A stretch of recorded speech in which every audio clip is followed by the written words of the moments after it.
بسم الله الرحمن الرحیم. غیرجان تاسو ته مخاطب په نننی ویډیو کې بیا عمقه د سیاست په باره کې یو څو خبرې ستاسو په مخامخ باندې اقدم د پنجاب اسمبلی والا د اعتماد د ووټ والا کاروي بیګا تقریبا په 12:05 باندې د شپې شروع شوی و او د 2 بجو پورې دا کاروي سٹارټ و.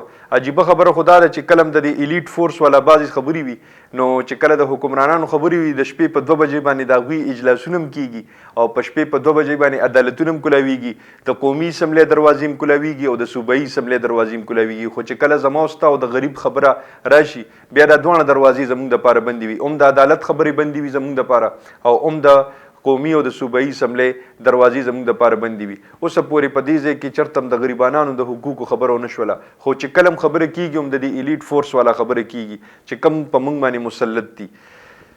اوس راځو چې د پنجاب اسمبلی د هغه بیګانې کاروایی طرف ته چې بیګا هغوی د اعتماد ووټ واغستلو او رانا ثناء الله او عطا چې کومې دعوې کړې وې او ډېر اوچتې دعوې کړې وې هغوی په خپلو دعوو کې پاتې رالل.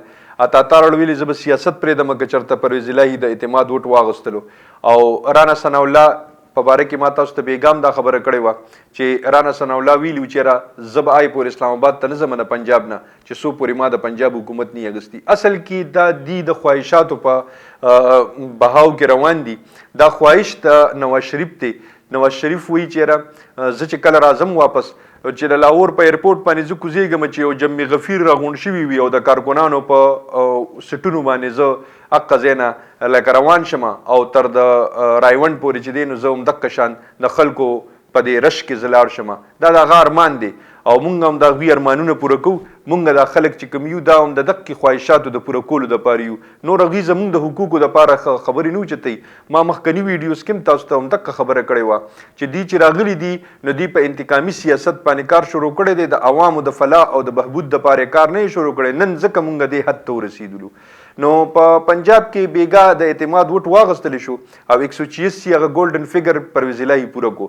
پرویز الهي 186 دا ګولډن فیګر څنګه پوره کو د دې په باره کې ډېر شکوک و شبهات و چې یاره دا کیدای شي پورې نه کي او دی چې کوم ولا رانا ثناء الله دی ولا کوم ډیزاین جوړ کړی و دی چې ولا کومه منصوبه جوړه کړې وه د هغې په مطابق باندې تقریبا 2 کسان به په دې کې شرکت نه کولو او هغوی په باره کې دا هم راځي چې د هغوی لوکیشن ټریس کېدو د هغوی جیوګرافیک دغه جایزه اخیستل کېده چې دا کوم ځای کې دي دی را روان دي نه دي را روان. خو هغوی موله ډاچ ورکو او هغوی رسېدل. کسان پکې شرکت وکړو او په هغې باندې د هغوی د 186 دا فګر پوره شلو.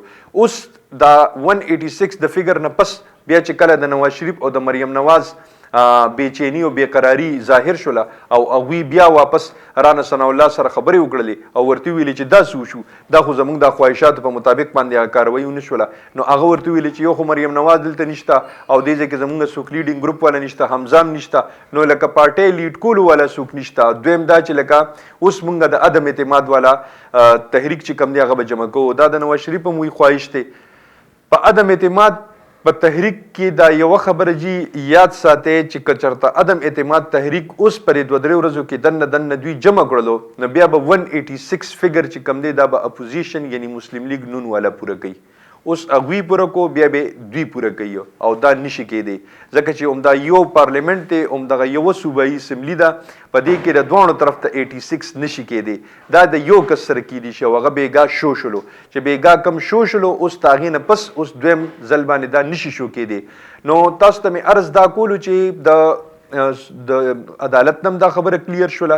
د بلیغ الرحمن گورنر چې کوم ریټ پټیشن کړی و هغه هم هغوی واپس واغستو. د هغوی وکیل هغوی ویلي چې بس خبره ختمه شوله. اوس دوی به په خپل منځ کې دا خبرې او دا کاروایانې د پارټۍ په منځ کې به ډسکس کوي خو داسې نشي کولی لکه څنګه چې صوبایي اسمبلی کې دوی سره وشوله.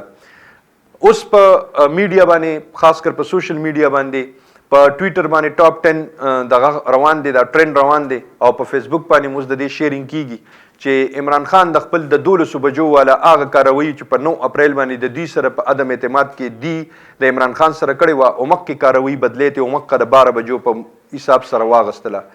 نو دا بدله خو د هغوی په مخامخ باندې شوله خو په دې کې اسټابلیشمنټ خامخا څه نه څه ګوتې موتې والوي کړي دي او په دغه وجه باندې زمونږه په دې ټولو کاروایانو کې چې کله مونږه وته په نازک نظر باندې په جوور نظر باندې ګورو نو مونږ ته دا ټولې خبرې راښکاره کیږي. زمونږ د پاکستان بدقسمتي هم دغه ده چې په مونږ باندې همیشه دغه اسټابلیشمنټ په سنس صورت باندې هغوی په حکمرانۍ کې په نظر راځي. که د عمران خان په حکومت کې هم نو هغې کې هم د هغوی حکمراني وه او هغوی کړی اوس دا د عمران خان ټولې خبرې راښکاره کوي. په کار خو دا وه چې عمران خان مکه وخت کې چې کله دوی ته دا خبرې او دا انسټرکشن میلاوېدل او ده ته دا مخکې نه دا پریډکشن کېدو چې یاره ته به داسې کې ته به داسې کې هغه وخت کې ول حکومت پرېښوستل پکار و چې یاره زه وزیر اعظم یم ته څه وزیر اعظم خو نه چې ته ماله انسټرکشن راکې یا ته صدر یې که چیف اف آرمي سټاف هم یې نو چیف اف آرمي سټاف خو د وزیر اعظم نه لاندې وي. خو زمونږ بدقسمتي دا ده دا انډیا چې نن مونږ نه مخکې ده او جمهوریت هغه ځای کې په پلتا پولتا هوا نظر آ رہا ہے دا مونږ ته په مخامخ باندې ښکاري په دې وجه باندې دا هغې وجه څه ده د هغې وجه زه تاسو ته بیانوم.